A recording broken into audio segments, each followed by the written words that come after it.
Client हासिल करने के कितने तरीके हैं? बहुत सारे तरीके होते हैं और मैं उनमें से कुछ तरीके बताऊंगा जो मेरे अपने पर्सनल एक्सपीरियंस की बुनियाद पे हैं, ठीक है? यानी ऐसे तरीके बताऊंगा सिर्फ जिनसे मैंने क्लाइंट हासिल किया है, किसी के सुने सुनाई नहीं है।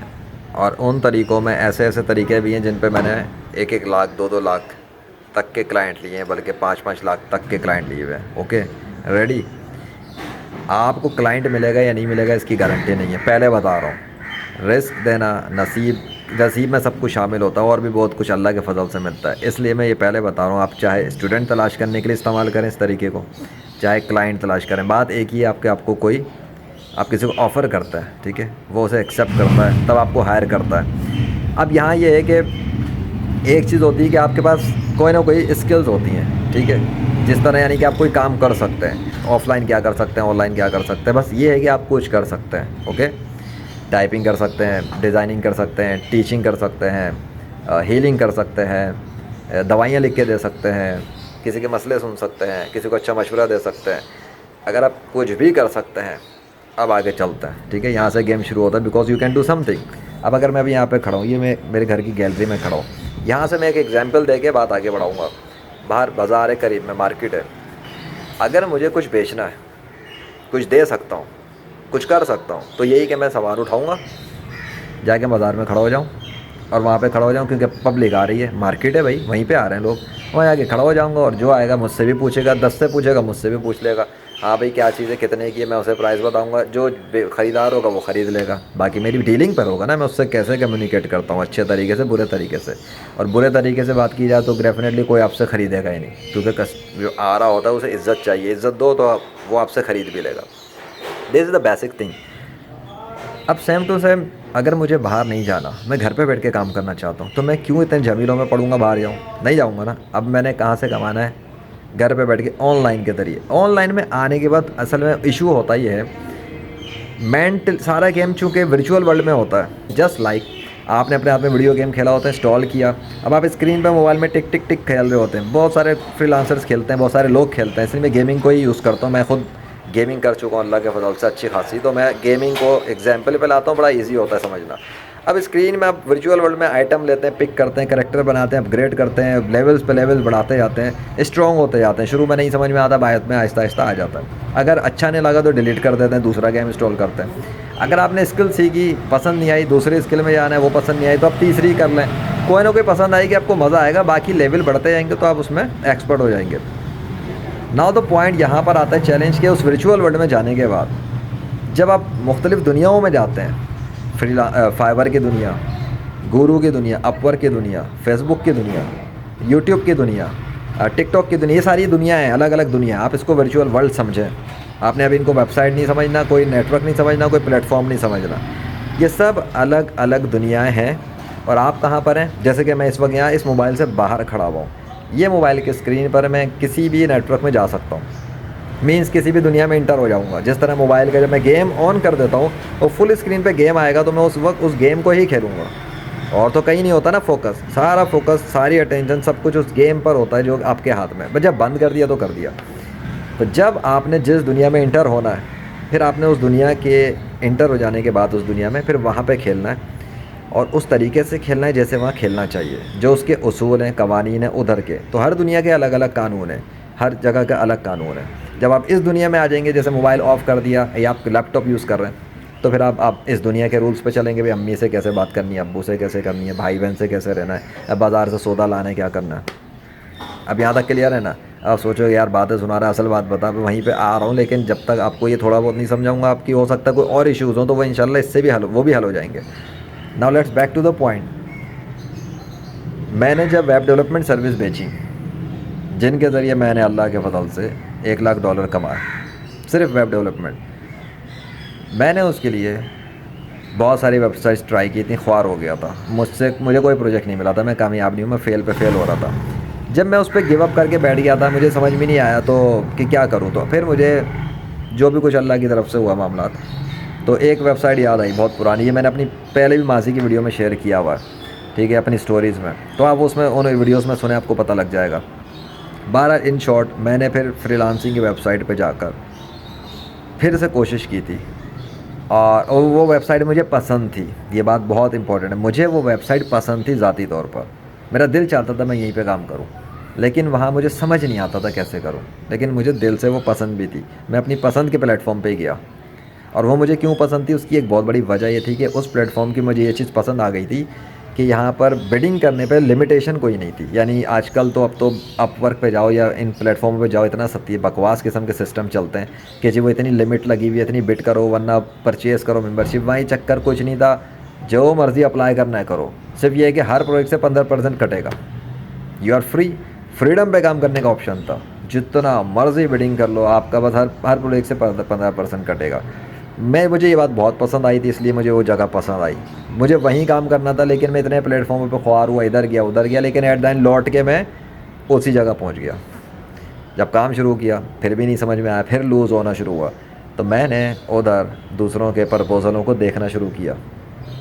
बैठ गया, पीछे होकर रुक गया कि जो जो प्रोजेक्ट पे विन होते हैं, आखिर जिन प्रोजेक्ट पे मैं अप्लाई कर रहा हूँ, प्रपोज़ल लिख रहा हूँ, जब वो विन हो रहे हैं तो मैं लूज़ क्यों हो रहा हूँ, मेरे पास गलती क्या हो रही है। तो मैंने उनके जो विनिंग वाले लोग थे ना, मैंने उनके मैसेजेस को कॉपी करना शुरू किया। जो लूज़ हो रहे थे मैंने उन पर टेंशन ही नहीं डाली ना, मैंने देखा जो विन कर रहा है उसका मैसेज क्या है, और विन वालों के मैसेज कॉपी कर लिए। उसके बाद मैंने उन विन वाले के मैसेज को कॉपी करके उसको अपने प्रोजेक्ट पे अप्लाई करने के लिए पोस्ट किया और उनको थोड़ा सा मॉडिफाई कर दिया, बस दैट्स इट। क्योंकि मुझे अपनी बात करनी थी, लेकिन मेरे पास एक फॉर्मेट था, मैंने उस फॉर्मेट को लेके शुरुआत की। फिर भी मुझे तकरीबन कोई महीना लगा होगा और प्रपोज़ल लिख के मुझे पहला क्लाइंट मिल गया अल्लाह के फजल से। सो पहला तरीका यही है कि किसी भी फ्रीलांसिंग वेबसाइट पे जहाँ पे आप प्रपोज़ल लिख कर अप्लाई करते हैं, वहाँ आपने द फर्स्ट अटैम्प्ट इज़ आपने एक अच्छा सा इफ़ेक्टिव प्रपोज़ल लिखना होता है। आप अपनी बात उसके प्रोजेक्ट को समझेंगे, फिर आप उसके प्रोजेक्ट के हवाले से उसको रिमाइंड करते हैं कि आपने क्या समझा, फिर आप उसको बता दें कि आप क्या हैं, कौन है, क्या है, क्या कर सकते हैं, you are an expert in that. फिर आप उसको अपना, क्योंकि वो जैसे ही सुनेगा कि आप कौन है, क्या है और आपने कुछ किया है, तो उसका वो सबूत भी देखना चाहेगा। जब आप दावा कर रहे हैं तो सबूत भी देना पड़ता है ना, तो फौरी तौर पे आप उसे दिखा सकते हैं ये मेरा पोर्टफोलियो है, जो कि ऑप्शनल होता है। अगर आपकी बात में दम हो तो उसकी भी ज़रूरत नहीं पड़ती। और फिर आप उसको उसी के प्रोजेक्ट पे फोकस रखते हैं, देखें जी मैंने आपका प्रोजेक्ट समझ लिया है और आपको ये फ़लाँ चीज़ें चाहिए और मैं जो है ना मैं ये हूँ और आप ये, और बल्कि उसकी भी ज़रूरत नहीं होती। शुरू में सारा फोकस उसके प्रोजेक्ट पे, उसी की बातों पर होना चाहिए, तो वो ज़्यादा पावरफुल है कि आपका प्रोजेक्ट समझ लिया, आप ये चाहते हैं, ये इसकी समरी है, ये सलूशन बनेगा, इस तरीके से काम होगा, ये मेरे कुछ सवालात हैं, ये मेरी कुछ सजेशन है, ये मेरे कुछ नोट्स हैं, और मैं आप जब जवाब देंगे तो मज़ीद से बातचीत करते हैं, ख़त्म खलास। उसके बाद जवाब आता था अल्लाह के फजल से, और मैं जब वो जवाब आता था बाकी काम उसमें हो जाता था। पहला तरीका प्रपोज़ल लिख के फ्रीलांसिंग की वेबसाइट पे जाके प्रपोज़ल लिख के क्लाइंट लेना। फ़ायदा, आपको ढूंढने नहीं पड़ते क्लाइंट इधर उधर कि कहाँ है क्लाइंट, कहाँ है क्लाइंट नहीं ढूंढने होते, प्रोजेक्ट्स मिलते हैं सामने आंखों के आ रहे होते हैं, आपको बस अप्लाई करना होता है। ये ऐसे ही है जैसे अभी मैंने मार्केट की मिसाल दी। मार्केट मौजूद है, मुझे पता है कि रोज़ कस्टमर आ रहे हैं क्योंकि मार्केट है। अगर मुझे कुछ बेचना है, मैं क्यों किसी गली के नुक्कड़ पे बैठूँ, मैं क्यों किसी अजनबी जगह पे जाऊँ।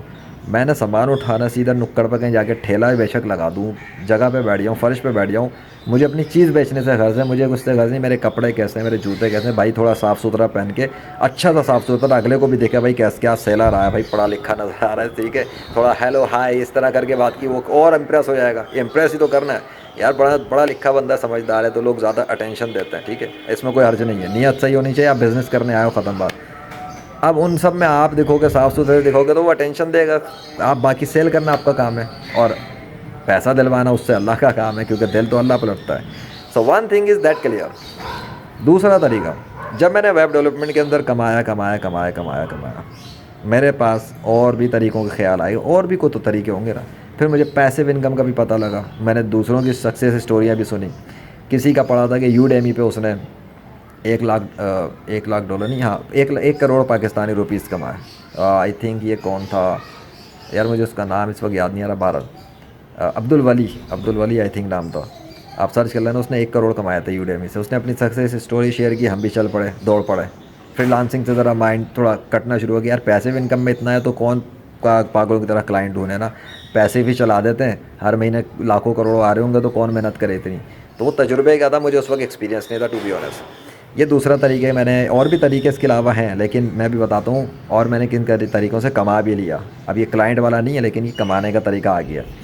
मैंने यूडेमी के लिए कोर्सेज़ बनाना शुरू किए। पहला कोर्स बनाया ऑडियो पे रिकॉर्डिंग करके, जैसे तैसे करके बना दिया। जो अपना एक्सपीरियंस था वेब डेवलपमेंट का, मैंने उसको कन्वर्ट कर दिया कि फॉर्म बनाना आता था, ठीक है। क्लाइंट को फॉर्म बना बना के देता था बड़े शौक से, मुझे बड़ा पसंद था ये काम। $25, $20, $25 इस तरह के रेट पे मैं करता था। अच्छा, तो अब क्या हुआ भाई, वहाँ पर कोर्स बना के डाला ऑडियो में, और जो फॉर्म बनाने का शौक़ था मुझे, $25 $20 में क्लाइंट के लिए बनाता था, मैंने उसको बना के पोस्ट किया, पूरा प्रोसेस रिकॉर्ड किया। जो मैंने काम करता था वही काम किया, प्रोसेस रिकॉर्ड कर लिया, और उसको रिकॉर्ड करके मैंने वीडियोस में एक्सपोर्ट करके यूडेमी पे डाल दिया, टाइटल वाइटल सजा के सब। फिर वो मेरा कोर्स बिका, और बिकने की वजह से मैंने उसमें अल्लाह के फजल से डॉलर्स कमाए। दूसरा तरीका, ठीक है। और वो पैसिव इनकम ही रहा। कैसे कि मैंने यूडेमी की एक चीज़ मुझे पसंद आई बाकी और सारे प्लेटफॉर्म के मुकाबले पे, वो क्या कि मार्केटिंग करने के लिए ज़रूरत नहीं होती ज़्यादा। आपका काम फोकस ही कि कोर्स बनाते जाओ, डालते जाओ।